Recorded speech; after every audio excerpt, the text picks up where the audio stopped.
ನಮಸ್ಕಾರ ವೀಕ್ಷಕರೇ, Tollywood Kannada YouTube ಚಾನೆಲ್ಗೆ ನಿಮಗೆ ಪ್ರೀತಿಯ ಸ್ವಾಗತ. ಕನ್ನಡ ಕಿರುತೆರೆಯ ಪವರ್ಫುಲ್ ಅಪ್ಡೇಟ್ಗಾಗಿ ಟಾಲಿವುಡ್ ಕನ್ನಡ ಪೇಜ್ ಅನ್ನು ಇನ್ಸ್ಟಾಗ್ರಾಮ್, ಫೇಸ್ಬುಕ್ ಹಾಗೂ ಯೂಟ್ಯೂಬ್ ನಲ್ಲಿ ಫಾಲೋ ಮಾಡಿ ಹಾಗೂ ಶೇರ್ ಮಾಡಿ. ಕನ್ನಡ ಕಿರುತೆರೆಯ ಅತಿ ದೊಡ್ಡ ರಿಯಾಲಿಟಿ ಶೋ ಅಂದ್ರೆ ಬಿಗ್ ಬಾಸ್ ಅಂತಾನೆ ಹೇಳಬಹುದು. ಕನ್ನಡ ಮಾತ್ರವಲ್ಲದೆ ಆಯಾ ಭಾಷೆಗಳಲ್ಲಿ ಇರುವ ಅತಿ ದೊಡ್ಡ ರಿಯಾಲಿಟಿ ಶೋ ಇದಾಗಿದೆ. ಆದ್ರೆ ಕನ್ನಡ ಬಿಗ್ ಬಾಸ್ ಇದರಲ್ಲಿ ವಿಶೇಷ ಸ್ಥಾನ ಪಡೆಯುತ್ತೆ. ಯಾಕಂದ್ರೆ ದಕ್ಷಿಣ ಭಾರತದ ಬಿಗ್ ಬಾಸ್ ಶೋ ನಲ್ಲಿ ಅತಿ ಹೆಚ್ಚು ನಂಬರ್, ಅತಿ ಹೆಚ್ಚು ಸೀಸನ್ ಹಾಗೂ ಆ ಎಲ್ಲಾ ಸೀಸನ್ಗಳು ಕೂಡ ಕಿಚ್ಚ ಸುದೀಪ್ ಅವರು ನಿರೂಪಣೆ ಮಾಡಿರುವುದು ವಿಶೇಷ ಅಂತಾನೆ ಹೇಳಬಹುದು. ಹಾಗಾದ್ರೆ ಬಿಗ್ ಬಾಸ್ 11 ಸೀಸನ್ಗಳಲ್ಲಿ ಫೈನಲ್ ಹಂತವನ್ನ ಪ್ರವೇಶಿಸಿದವರು ಯಾರ್ಯಾರು ಮತ್ತೆ ಅವರು ಯಾವ ಪೊಸಿಷನ್ ನಲ್ಲಿ ಇದ್ರು ಅನ್ನೋದನ್ನ ಈ ವಿಡಿಯೋದಲ್ಲಿ ನೋಡೋಣ. ಕಲರ್ಸ್ ಕನ್ನಡ ಟಿವಿ ಆಗಿದ್ದ ಕಾಲದಲ್ಲಿ ಪ್ರೇಕ್ಷಕರಿಗೆ ಕುತೂಹಲ ಮೂಡಿಸಿದ್ದ ಸೀಸನ್ 1.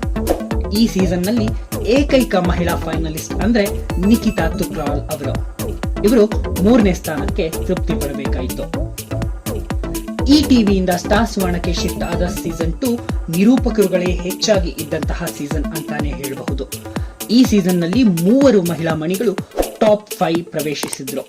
ಅದರಂತೆ ದೀಪಿಕಾ ಕಾಮಯ್ಯ ಅವರು ಟಾಪ್ 3, ಶ್ವೇತಾ ಚಂಗಪ್ಪ ಟಾಪ್ 4 ಹಾಗೂ ಅನುಪಮಾ ಭಟ್ ಅವರು ಟಾಪ್ 5 ಸ್ಪರ್ಧಿಗಳಾಗಿರ್ತಾರೆ. ಕನ್ನಡ ಬಿಗ್ ಬಾಸ್ ಇತಿಹಾಸದಲ್ಲೇ ಮಹಿಳಾ ವಿನ್ನರ್ ಅಂದ್ರೆ ಅದು ಸೀಸನ್ 3ರ ಹಿರಿಯ ನಟಿ ಶ್ರುತಿ ಕೃಷ್ಣ ಅವರು. ಹಾಗೆ ಈ ಸೀಸನ್ ನ ಮುಂಗಾರು ಮಳೆ ಖ್ಯಾತಿಯ ಪೂಜಾ ಗಾಂಧಿ ಅವರು ಕೂಡ ಟಾಪ್ 5 ನಲ್ಲಿ ಇದ್ರು. ಸಖತ್ ಕ್ವಾಟ್ಲೆ ಕೊಡೋ ಪ್ರಥಮ್ ಇದ್ದಂತಹ ಸೀಸನ್ 4 100 ದಿನಗಳನ್ನ ಮೀರಿ 112 ದಿನಗಳ ಕಾಲ ನಡೆಯಿತು. ಈ ಸೀಸನ್ ನ ರೇಖಾ ಅವರು ಟಾಪ್ 3 ನಲ್ಲಿ ಇದ್ರೆ ಮಾಳವಿಕಾ ಅವಿನಾಶ್ ಅವರು ಟಾಪ್ 4 ನಲ್ಲಿ ಇದ್ರು. ಲವ್ ಸ್ಟೋರಿಗಳಿಂದಾನೇ ಫೇಮಸ್ ಆಗಿದ್ದಂತಹ ಸೀಸನ್ 5 ಕಲರ್ಸ್ ಸೂಪರ್ ನಲ್ಲಿ ಪ್ರಸಾರವಾಗಿತ್ತು. ಇನ್ನು ಈ ಸೀಸನ್ ನ ನಿವೇದಿತಾ ಗೌಡ ಅವರು ಟಾಪ್ 4 ನಲ್ಲಿ ಹಾಗೂ ಶ್ರುತಿ ಪ್ರಕಾಶ್ ಅವರು ಟಾಪ್ 5 ನಲ್ಲಿ ಇದ್ದಂತಹ ಸ್ಪರ್ಧಿಗಳು. ಸಾಮಾನ್ಯ ರೈತನೊಬ್ಬ ಗೆದ್ದಂತಹ ಸೀಸನ್ 6 ಕೂಡ ಕಲರ್ಸ್ ಸೂಪರ್ ನಲ್ಲೇ ಪ್ರಸಾರವಾಗಿತ್ತು. ಈ ಸೀಸನ್ ನಲ್ಲಿ ಕವಿತಾ ಗೌಡ ಟಾಪ್ 3 ಅಲ್ಲಿ ಸ್ಥಾನ ಪಡೆದುಕೊಂಡಿದ್ರೆ ರಾಪಿಡ್ ರಶ್ಮಿ ಅವರು ಟಾಪ್ 5 ಅಲ್ಲಿ ಸ್ಥಾನ ಪಡೆದುಕೊಂಡಿದ್ರು.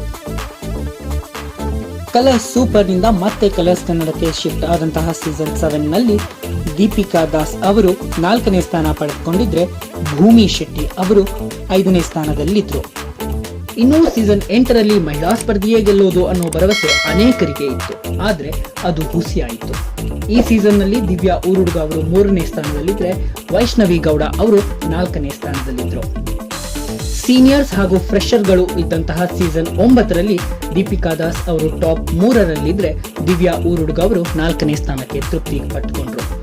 ಇನ್ನು ಎಷ್ಟೋ ಜನರ ಫೇವರೇಟ್ ಸೀಸನ್ ಆದಂತಹ ಸೀಸನ್ 10 ಪಕ್ಕಾ ಸಂಗೀತ ಶೃಂಗೇರಿ ಅವರಿಗೆ ಗೆಲ್ಲೋದು ಅನ್ನೋದು ತುಂಬಾ ಜನರ ನಂಬಿಕೆ ಆಗಿತ್ತು. ಆದ್ರೆ ಸಂಗೀತ ಅವರು 3ನೇ ಸ್ಥಾನಕ್ಕೆ ತೃಪ್ತಿ ಪಡಬೇಕಾಯಿತು.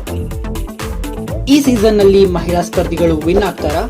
ನಿಮ್ಮ ನೆಚ್ಚಿನ ಮಹಿಳಾ ಸ್ಪರ್ಧಿ ಯಾರು ಹಾಗೂ 11 ಸೀಸನ್ಗಳಲ್ಲಿ ನಿಮ್ಮ ಫೇವರೇಟ್ ಸೀಸನ್ ಯಾವುದು ಅನ್ನೋದನ್ನ ಕಾಮೆಂಟ್ ಮೂಲಕ ತಿಳಿಸಿ. ಕನ್ನಡ ಕಿರುತೆರೆಯ ಪವರ್ಫುಲ್ ಅಪ್ಡೇಟ್ಗಾಗಿ ಟಾಲಿವುಡ್ ಕನ್ನಡ ಪೇಜ್ ಅನ್ನ ಇನ್ಸ್ಟಾಗ್ರಾಮ್, ಫೇಸ್ಬುಕ್ ಹಾಗೂ ಯೂಟ್ಯೂಬ್ ನಲ್ಲಿ ಫಾಲೋ ಮಾಡಿ ಹಾಗೂ ಶೇರ್ ಮಾಡಿ.